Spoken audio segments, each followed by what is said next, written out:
আসসালামু আলাইকুম, welcome my channel ফুরার kitchen. আমি আজকে আপনাদের সামনে কিছু টিপস নিয়ে কিভাবে একটি ঝরঝরে পোলাও তৈরি করতে হয় সেই রেসিপিটি নিয়ে চলে এসেছি।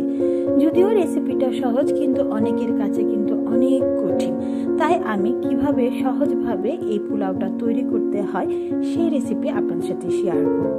আমার এই ভিডিওটা যদি পুরোটাই দেখেন তাহলে আমি কখন কোন টিপসটা ব্যবহার করেছি সেটা আপনারা ভালো করে বুঝে আপনারা সুন্দর করে একটি সহজভাবে এই ঝরঝরা পোলাওটা রান্না করতে পারবেন। আশা করছি আজকের এই রেসিপিটা ভালো লাগবে। যদি ভালো লাগে অবশ্যই আমার চ্যানেলটা সাবস্ক্রাইব করে বেল আইকন দিয়ে আমার চ্যানেলের সাথেই থাকবেন। তবে চলুন শুরু করে দিই, দেখে নিই কিভাবে এই পোলাওটা তৈরি করতে হয়। আমি এখানে 2 কাপের মতন পোলাওয়ের চাল ভিজিয়ে নিয়েছি। আমি এখানে বাসমতি চালটা ব্যবহার করেছি। আপনারা পোলাও রান্না করার জন্য যে চালটাই ব্যবহার করবেন সেটা অবশ্যই 20 থেকে 30 মিনিটের মতন ভিজিয়ে নেবেন। চালটাকে ভিজিয়ে ভালোভাবে ধুয়ে আমি পানিটা ঝরিয়ে নিব। আমি চুলোতে একটি কড়াইয়ে তেল নিয়েছি 1/4 কাপ এবং গোটা গরম মশলা নিয়েছি 1 টেবিল চামচ পরিমাণ এবং দিয়ে দিলাম 2টো তেজপাতা। দিয়ে এখানে 1/4 কাপের মতন আমি পেঁয়াজ কুচি দিয়ে পেঁয়াজটাকে হালকা ভেজে নিব। পেঁয়াজটা কিন্তু কড়া ভাজা যাবে না। যদি আমরা পেঁয়াজটা কড়া ভাজি তাহলে সেই ক্ষেত্রে যখন আমরা চালটা দিব তখন কিন্তু পোলাওটা আমাদের আর সাদা থাকবে না, পোলাওটা আমাদের ব্রাউন হয়ে যাবে। পেঁয়াজটাকে ভালো করে ভেজে আমি এখানে হালকা করে ভাজতে হবে। ভেজে আমি এখানে 1 টেবিল চামচ পরিমাণ আদা রসুন বাটা আর 1 টেবিল চামচ পরিমাণ পেঁয়াজ বাটা দিয়ে দিব। এখন মশলাগুলি হালকা করে ভেজে আমি এখানে দিয়ে দিব চালটা দিয়ে চালটাকে ভালোভাবে ভেজে নিতে হবে।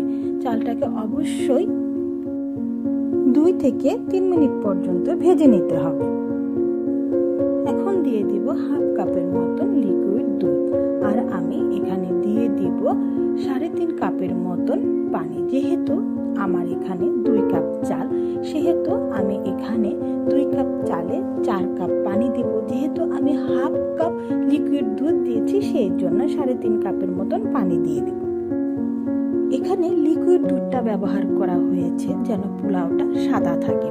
আমরা যখন বিয়ে বাড়িতে বা কোনো অনুষ্ঠানে এই ঝরঝরে পোলাওটা খাই তখন দেখবেন পোলাওটা কিন্তু একদম সাদা থাকে। তার কারণ হলো বাবুর্চিরা পোলাওয়ে সব সময় দুধ ব্যবহার করে। আপনারা যারা লিকুইড দুধ ব্যবহার করবেন, তা না হলে আপনারা এখানে 2 টেবিল চামচ পরিমাণ আপনারা গুঁড়া দুধ ব্যবহার করতে পারেন। দিয়ে দিব স্বাদ মতন লবণ। আমি আমার স্বাদ মতন লবণ দিয়েছি, আপনারা আপনাদের স্বাদ মতন লবণটা ব্যবহার করবেন। দিয়ে দিব কিশমিশ আর দিয়ে দিব 3-4টা ফালি করে কাঁচামরিচ দিয়ে ভালোভাবে আমি এটাকে ঢেকে দিব 10 মিনিটের জন্য।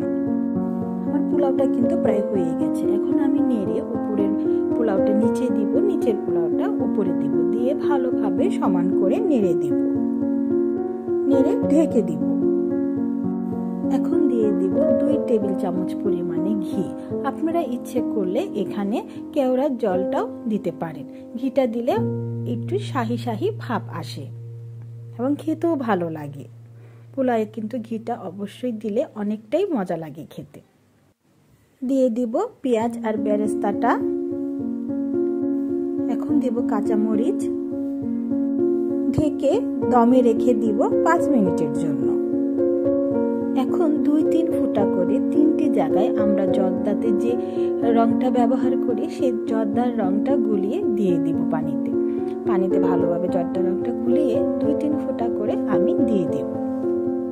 2 মিনিটের জন্য ঢেকে রাখবো।